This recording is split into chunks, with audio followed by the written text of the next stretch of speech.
Hello everyone, my self Umesh Varshney and welcome back to my YouTube channel. आज हम करेंगे class test के maths के चैप्टर 4 का एक और नया topic. So now let's get started. So आज हम जो टॉपिक सीखने वाले हैं, हमारा पहला टॉपिक आज का एंगल्स। सबसे पहले तो इस चैप्टर में एंगल्स के बारे में बहुत सारी बात करी गई है। एंगल्स बेसिकली होता क्या है, जब दो रेज क्या होती हैं जिनका एक स्टार्टिंग पॉइंट होता है और उनका एंडिंग पॉइंट कुछ भी नहीं होता है ना, वो एक्सटेंडेबल होती हैं, लेकिन उनका एक स्टार्टिंग पॉइंट होता है, वो उस तरफ से एक्सटेंड नहीं कर सकती, सिर्फ एक ही डायरेक्शन में एक्सटेंड कर सकती हैं।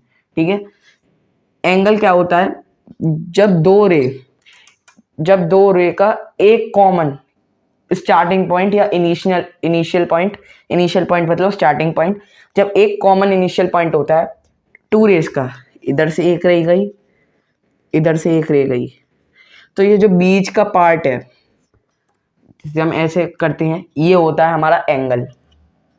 अब इसको हम नेमिंग के लिए ए दे देते हैं, बी दे देते हैं और यहाँ सी। तो रे ए सी का ये इसका एंडिंग पॉइंट मत समझना, ये सिर्फ नेमिंग देने के लिए ए लिखा गया है यहाँ पे। यहाँ से ये एक्सटेंडेबल है, एरो बना हुआ है ना, इसका मतलब ये एक्सटेंडेबल है। यहाँ भी एरो बना हुआ है, इसका मतलब ये एक्सटेंडेबल है। तो रे ए सी और रे बी सी का एक कॉमन इनिशियल पॉइंट है जो कि हमारा सी है ना, कॉमन इनिशियल पॉइंट है। तो ये जो उसके अंदर का पार्ट होगा उसे हम कहेंगे एंगल। ये कितने डिग्री का एंगल है, एंगल की यूनिट होती है डिग्री, है ना, कुछ भी लिखते हैं 45 डिग्री, तो वो हमारा एंगल है ना। अब जब इस एंगल को हम लिखते हैं तो एक तरीका होता है एंगल ए सी, भी आपने देखा होगा एक तरीका, और कुछ लोग लिख लेते हैं एंगल सी और एंगल ए सी भी। अब आप देखो, पहले तो जहाँ पे जो हमारा दो रे का कॉमन पॉइंट है उसको हमेशा बीच में लिखना होता है एंगल की नेमिंग में। जो दो रे का कॉमन पॉइंट है जो सी है उसे हमेशा बीच में लिखना होगा, और जो बाकी दो पॉइंट्स है रे के उसे हम चाहे बी पहले लिख लो चाहे ए पहले लिख लो, बात वही है, लेकिन सी हमेशा मिडिल में आना चाहिए। ठीक है, अगर हमें इसे सिंगल लेटर में लिखना है तो जहाँ पे जो हमारा कॉमन वर्टेक्स है तो उसे हम एंगल सी लिख देंगे। एंगल सी मतलब ये वाला एंगल। ठीक है, ये बात आप ध्यान रखना। नेमिंग करते समय हमेशा जो हमारा बीच का पॉइंट है, जो हमारा कॉमन वर्टेक्स है, ठीक है, ये जो पॉइंट है जहाँ पे दो रेस मीट कर रही हैं इसे हम angle of the vertex of the angle बोलते हैं। जहाँ पे दो रेस मीट कर रही हैं उसे हम कहते हैं वर्टेक्स ऑफ द एंगल। ये दोनों होती हैं arms of the angle, angle की आर्म्स होती हैं, या जिसे हम साइड्स भी कह सकते हैं। ठीक है, ये दोनों आर्म्स होती हैं और ये हमारी वर्टेक्स होती है एंगल। हमेशा वर्टेक्स ऑफ द एंगल को बीच में लिखा जाता है, और बाकी जो दो रेस के एंड पर जो रेस की नेमिंग में पॉइंट्स दिए गए हैं उसे आप चाहे ए पहले लिख लो चाहे बी पहले लिख लो, बात वही है। चाहे पीछे एंगल बी सी ए लिख लो चाहे एंगल ए सी भी लिख लो, बात वही है। एंगल लिखने समय हमेशा पहले ये साइन लगता है एंगल का, ये एंगल का साइन होता है ऐसे। ठीक है, कभी भी एंगल लिखो तो पहले ये लगाओ, angle C, angle B, angle A. ठीक है, समझ गए। और अगर सिंगल लेटर में लिखना हो आपको एंगल को, तो आप जो हमारा जो हमारा वर्टेक्स ऑफ द एंगल है उसे लिख के एंगल लिख दो, तो वो हमारा ये एंगल और ये एंगल सेम बात है। लेकिन आप यहाँ पे अगर मान लो एंगल बी लिखो तो वो अलग बात है, क्योंकि यहाँ पे कॉमन वर्टेक्स होनी चाहिए। हमेशा एंगल लिखते समय कॉमन वर्टेक्स जो कॉमन वर्टेक्स है वहीं पे एंगल फॉर्म होता है, तो वो कॉमन वर्टेक्स को हमेशा बीच में लिखा जाता है। अगर यहाँ पे मान लो सी की जगह कोई बी पॉइंट होता तो हम इसे यहाँ पे बीच में बी लिखते और सिंगल लेटर में एंगल बी लिखते, है ना। ठीक है, आई होप आपको एंगल्स के बारे में सारी बातें समझ में आ गई होंगी। ये होता है जहाँ पे दो रेज मीट करती हैं उसको कहते हैं हम वर्टेक्स ऑफ द एंगल। बाकी दो साइड्स जिससे एंगल फॉर्म होता है उसे हम कहते हैं, जो हमारी रेज होती है उसे हम कहते हैं आर्म्स ऑफ द एंगल या फिर साइड्स, है ना। लिखने का तरीका क्या होता है, वर्टेक्स ऑफ द एंगल हमेशा बीच में लिखी जाती है, बाकी दो साइड में आप जो दो रे के पॉइंट्स दिए हैं वो लिख दो, या उसको आप पहले चाहे ए बी लिख दो चाहे पहले ए लिख दो, बात वही है। ठीक है, और सिंगल लेटर में हमेशा वर्टेक्स ऑफ द एंगल लिखी जाती है जहाँ पे एंगल फॉर्म हो रहा है तो सी पॉइंट पे। अगर यहाँ पे एंगल ए पॉइंट पे फॉर्म हो रहा है तो आप एंगल ए लिख सकते हो। ठीक है, लेकिन यहाँ पे सी पे फॉर्म हो रहा है तो हमारा एंगल सी लिखा जाएगा। ठीक है, ये था हमारा एंगल्स टॉपिक। हमारा नेक्स्ट टॉपिक है ट्राइंगल्स आपको पता है 3 साइडेड पॉलीगन है। ट्राइंगल एक 3 साइडेड पॉलीगन होता है। पॉलीगन क्या होता है, simple closed curve made up of only line segment. एक क्लोज्ड कर्व, ये भी एक कर्व है, क्लोज्ड कर्व है ये भी एक, लेकिन लेकिन ये लाइन सेगमेंट से बना हुआ है, इसलिए हम इसे पॉलीगन भी कहते हैं। ठीक है, ये भी एक क्लोज्ड कर्व है, लेकिन ये पॉलीगन नहीं है। क्यों नहीं है? क्योंकि लाइन सेगमेंट से नहीं बना हुआ। ठीक है, ट्राइंगल एक 3 साइडेड पॉलीगन है, मैं आपको बता चुका हूँ।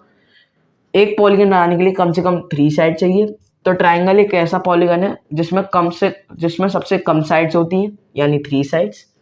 ठीक है, इसके 3 एंगल होते हैं, एक ये एंगल, एक ये एंगल, एक ये एंगल। ठीक है, इसके 3 एंगल होते हैं। ठीक है, इसकी 3 साइड्स होती हैं, उसके 3 वर्टिसेस होती हैं, कॉर्नर्स, जहाँ पे 2 एडजेसेंट साइड्स, 3 वर्टिसेस होती है इसकी, वर्टिसेस, 3 वर्टिसेस होती हैं, 3 साइड्स होती हैं और 3 एंगल्स होते हैं। ठीक है, अब हर एक पॉलीगन का आप ये मान लो कि एक उसका एक्सटीरियर होता है और एक उसका इंटीरियर होता है। अब ये तो आपको पता है पॉलीगन हमेशा क्लोज्ड होता है, कभी भी खुला हुआ तो नहीं होता, पॉलीगन हमेशा क्लोज्ड होता है, तभी तो हम उसे कहते हैं क्लोज्ड कर्व। ठीक है, तो पॉलीगन हमेशा क्लोज्ड होता है, तो ये उसके जो अंदर का एरिया है उसे हम इंटीरियर ऑफ द पॉलीगन कहते हैं, और ये जो बाहर का उसका जितना भी एरिया है उसे हम एक्सटीरियर ऑफ द पॉलीगन कहते हैं। ये हर पॉलीगन में होता है। जो भी उसका अंदर का एरिया उसे हम इंटीरियर ऑफ द पॉलीगन कहेंगे, जो भी उसका बाहर का एरिया उसे हम एक्सटीरियर ऑफ द पॉलीगन कहेंगे। ठीक है, ये हर पॉलीगन में होता है। अगला टॉपिक है हमारा क्वाड्रिलेटरल। क्वाड्रिलेटरल आपको क्या पता है?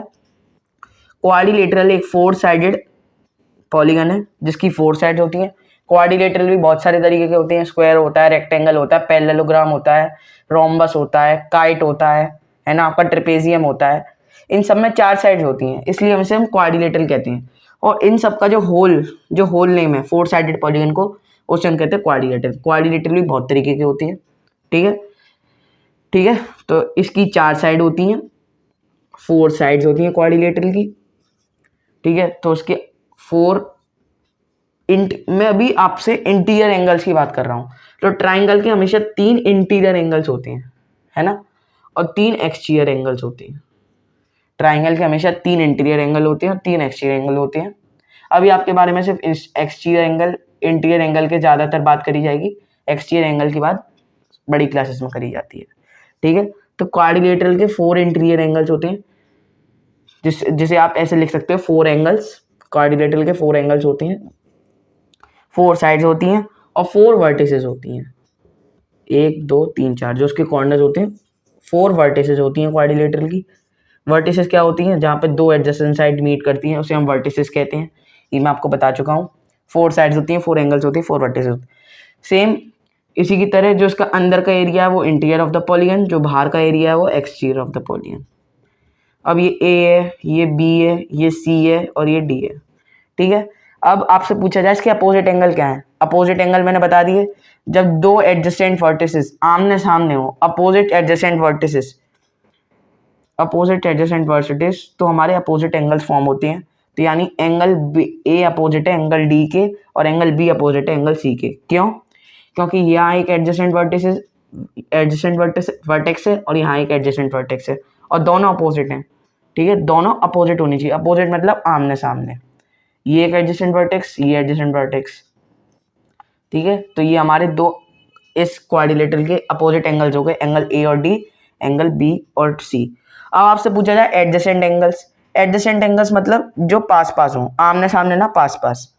ठीक है, आमने सामने नहीं, पास पास। तो पास पास कौन से हो गए? सी और डी, बी और डी, ए और सी या फिर ए और बी। ये हमारे एडजेसेंट एंगल्स हो गए।